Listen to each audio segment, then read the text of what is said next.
Chris Tremaine. Thank you, Mr Speaker. It's a privilege to rise in Parliament in the new year to speak on the Prime Minister's statement. And in the spirit of the new year, can I acknowledge my parliamentary colleague across the House, Darren Hughes, his rise to the education spokesmanship. Mr Speaker, on Tuesday of this week, Materia Ture gave a speech for her father in response to the Prime Minister's statement. I respect her right to do that and to stand up for the difficulties her father faced and the hurdles that she herself overcame. What she forgets, though, Mr Speaker, is that her father is not the only father in New Zealand. So I thought I'd give a speech about two members of my family, my grandfather and my father, but a different kind of speech to that of Materia Ture. Because I too am from my family, from my community and my country. I too represent a constituency. And I'd argue I represent a constituency that represents by far the majority of people in this country. There are many similarities between my father and Materia Ture's. They were both born poor and both died young. My father died at just 54 years of age. He died from cancer, from smoking 2 packets a day for much of his life. That is why I was so pleased to see this government take significant steps in last year's budget to dramatically increase tobacco excise tax. My father, Kelvin Robin Tremaine, was born to Elsie and Albert Tremaine. My father's parents lost their first home. They could not afford the mortgage when Bert lost his job.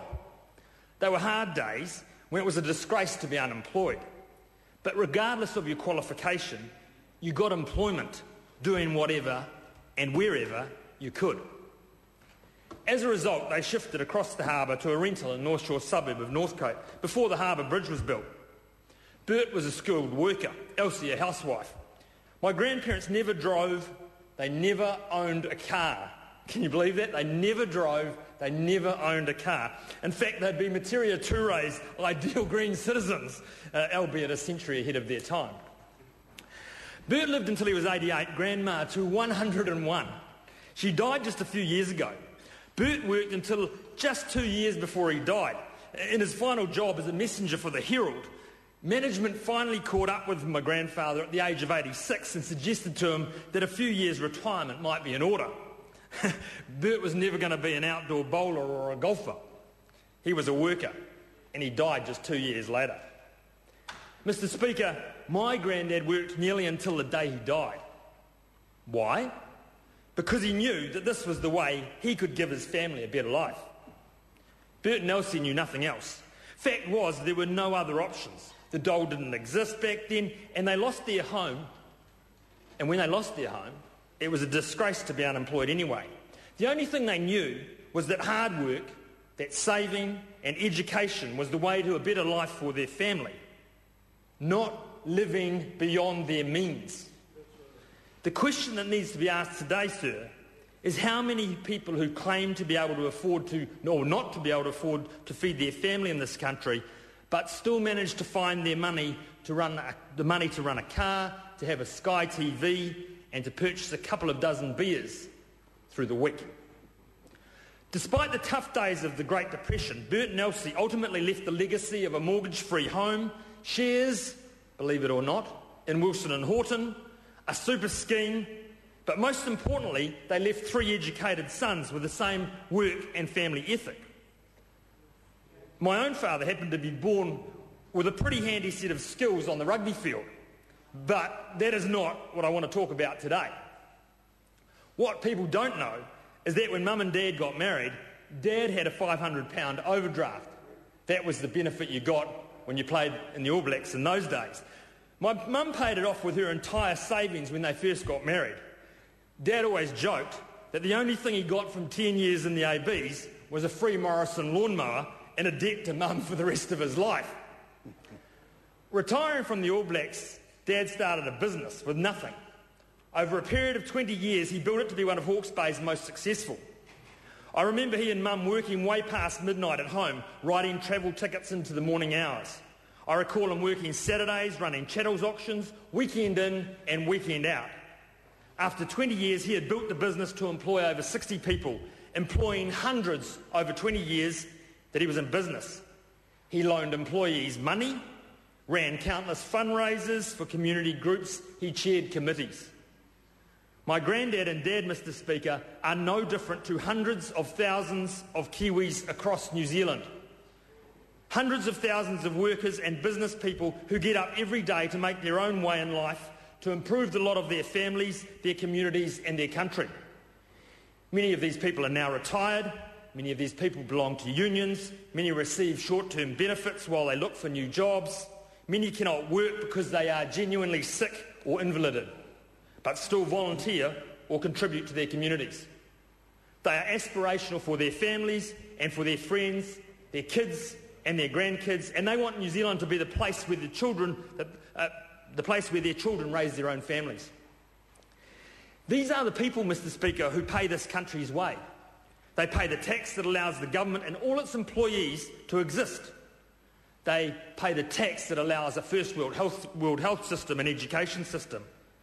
They pay the tax that provides the national super. They pay the tax that provides for people in their time of need. These people, Mr Speaker, are the people I represent and that this government represents. Mr Speaker, my dad started his business with no support from any government. He paid tax from day one, he employed people from day one, and left alone, he paid more tax and employed more people. My dad was no political animal, but my sole recollection of his outrage against the government was when Rob Muldoon lifted the marginal tax rate to 66 cents on the dollar at 38,000, or in today's dollars at 121,000. What's worse was the tax rate from $24,000, or in today's dollars from 76,000, well, today's dollars was 76,000, it was lifted to a whopping 45%.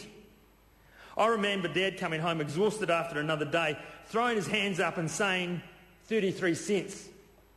All I get to keep, CJ, is 33 cents of every dollar I earn. It's not worth it, he said. To be honest, I didn't really understand it at the time, but now I totally get it. He had reached a point where it was not worth working anymore, where it was not worth employing anymore, where it was not worth paying tax anymore. And that, Mr Speaker, is unfortunately where the Labour Party want to take this country. They want to tax hard-working New Zealanders, hard-working businesses, to the point where people say, bugger it, I'm out of here. On this side of the House, we want to lift the aspiration of all Kiwis. We want to lift the opportunity of all New Zealanders. We want to lift the boat for every person. And that involves a clear plan, one that we have built upon and added to since long before Election Day 2008. You see, we're not like that side of the House. We don't just talk about planning, we actually get on and do it. And that's what we've done in our first 2 years of government, and exactly what we'll continue to do this year, and if we're privileged enough at the end of this year, to do it for 3 years after that.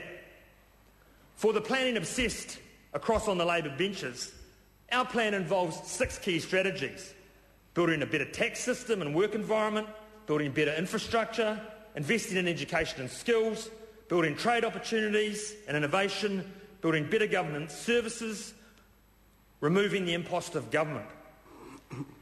The number one priority has been to set a framework where people will be rewarded for hard work. That's about getting tax right, and we've done that. By reducing the tax rate to 17.5% below 48,000, every New Zealander who works, who invests or receives a benefit in this country now pays less income tax. That's right. Every Kiwi who works, invests or receives national super or a benefit pays less income tax now than they did under a Labour government. That, Mr Speaker, is a fact. We have lots more to build a brighter future for people like my dad and my granddad, but actually that will require some tough decisions. Because when you have people who are given the choice not to work, not to get up at 6 a.m. in the morning, not to pick apples, as is the case in Hawke's Bay, where we have to bring in 3,000 employees, then we set parameters that provide predetermined outcomes. People choosing not to work, people gaming the benefit system, people with no future for themselves or their Sorry families. to interrupt the member. His time Thank you, has Mr. Speaker. expired. The Honourable